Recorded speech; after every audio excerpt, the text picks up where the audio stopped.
As Betty and Bob sit in the darkness of Betty's room, discussing their plan to offer themselves to the priest of the jungle guard in Dorothy's place, they hear soft footsteps on the veranda of the inn. To their amazement, Dr. Shaw tiptoes to the door, pauses a moment, and goes away. They wait. When they hear nothing more, they decide to go at once. Opening the door, they slip out into the blackness of the jungle night.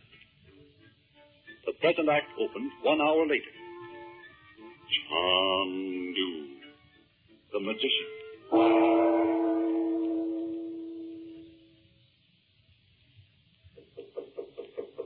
Yes? Yes. Who is it? It's I, Frank. Robert. Oh, just a minute. Just a minute. Come in, Robert. My word. You certainly made good time. What a trip. Oh, you're exhausted, Robert. Sit here. This Dorothy. Robert. Here, old man. Drink this. That's it. Feel better? Let me help you up. You can lie on this couch over here. Oh, I'm more tired than I thought. Take it easy. That's it. Now then, just stretch out there. Hungry? Want me to get you something to eat? No. We had some food a few hours ago. Just Dorothy. Still over there. Yes. She's all right, though. I mean, she's well. Did you really go all the way to the capital in this short time? Yes. Every step of the way. Must have been ghastly. I've reproached myself ever since I let you go. Oh, what difference does it make which one of us went? You mean it was no use? Yes. They won't do anything for us. Are you sure you saw the right man? I saw the fellow they told me was the head of the bonzes in this country, and he refused to do a thing about it. Did you tell him who you were? No. That was wise, I think. I thought I'd better not bring up anything about who you were, or my relationship to you, or anything of the sort. I just put it on the basis that Dorothy was accused of killing this priest, and that she hadn't done it. And I wanted him to send word down here to these fellows to let her go. I suppose, as usual, he gave you no reason. No. And that was the only time I wished I had let you come in my place. I felt you might have known how to prevail on him at least to tell you why he refused. Oh, I wonder. I haven't made any headway with the natives in this village, you know. And I've tried. And so has Dr. Shaw. Persuade them to parole Dorothy to Shaw, but they won't do it. They're afraid we'll trick them and get her away somehow. They keep insisting that their dealings with white men have made them suspicious of all of them. Poor Dorothy. It's humiliating to think I've failed her when she's been so wonderful. Running through all sorts of danger to find me when Von Bolton had me shut up in that ruin. And coming over to that forsaken little Montebello just because I was going to be in Europe. She didn't want to worry me for staying at Beverly Hills alone. Then you can imagine what this means to me, Robert. Even Bob's done more for her than I have. What's Bob done? Well, of course, he shouldn't have. But only tonight. He hit upon the plan of going over and releasing Dorothy by cutting a hole in the wall. But how foolish. Where did he think he was going to take her? Oh, he didn't know. He thought he'd bring her over here, at least, and then I could think of something to do. Poor kid. Always before, when they've been in trouble, they've known they could count on me to get them out. But now I'm as helpless as they are. Do you mind telling me, Frank, why you can't make use of these occult powers of yours to release Dorothy? If she were free, there's no reason why we couldn't leave this place at once, is there? I mean, you're not staying here on account of this business you have with Dr. Shaw, are you? Surely you don't think I'd let that stand in the way of releasing Dorothy? No. For some reason I can't understand. I'm simply powerless to help Dorothy with any secrets I know. I've been sitting here ever since I brought Bob back from that hut, and I can't figure it out. The strange thing about it is, I seem to be able to do anything except that. What do you mean? Well, just this. Tonight when Bob went over there, tried this foolish scheme of his, I missed it, of course, and somehow I knew where he'd gone.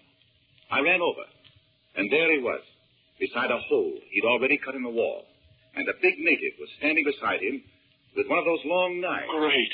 Yes, I was just in time. Without stopping to think, I put into practice a thing I've known for years. I told the fellow to go back to his hut and go to bed. And in the morning, he would remember nothing that had occurred. Do you mean to say it worked? Of course it worked.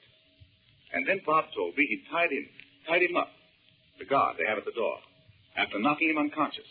Did Bob walk right up to the guard and knock him down? Yes, he did. I wonder the fellow didn't knife him. He didn't see him in time. Well, did you use this hypnotism or whatever it is on the guard as well? Yes. It's not hypnotism, of course. He'll be all right. He won't remember a thing about it. But what about the hole Bob cut in the wall? I told the guard to mend it, and that a tree had fallen near the hut and damaged the wall. You see, that's not so. Oh, but it is so. You don't mean to say you cut down a tree? No. I just caused one to fall in such a way that the branch hit the wall at that point. Does Dorothy know all this? I imagine she heard most of it. Those walls are pretty thin. Do you suppose... Oh, no, that couldn't be. What?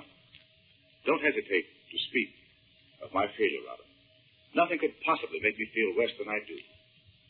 What do you mean? Well, of course, I know nothing whatever about these secrets. But I do know this. Many times when I've been in the midst of a particularly delicate or important experiment, I'd find that the one thing I needed would continue to elude me.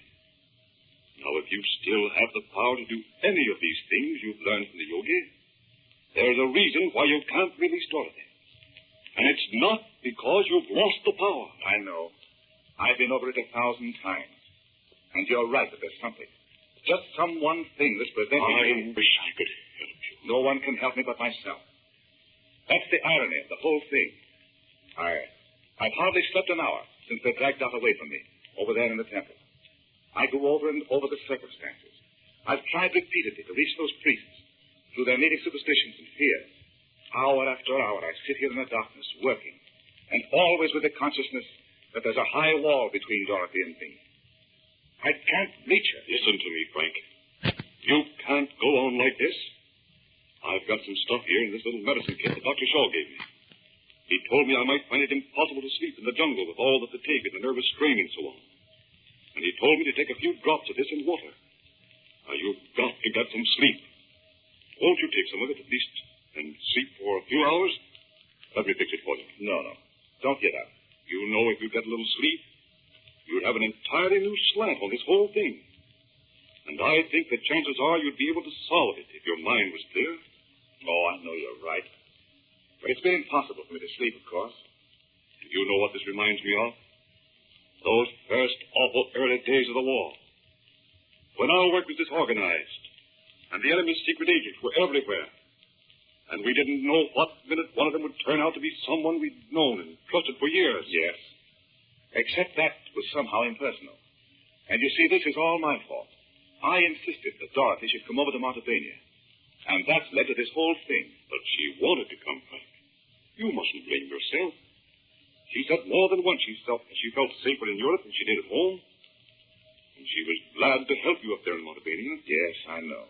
Come now, Frank. Let's both get a few hours' sleep. Nothing can happen tonight. I mean, nothing worse can happen. No, that's one thing. We still have almost 2 weeks. Almost 2 weeks? What do you mean? Oh, didn't I tell you? Betty doesn't know it yet, but Bob does. They've decided that Dorothy is to be sacrificed. And they've set the time at the ceremony they call the Feast of the Darkened Moon.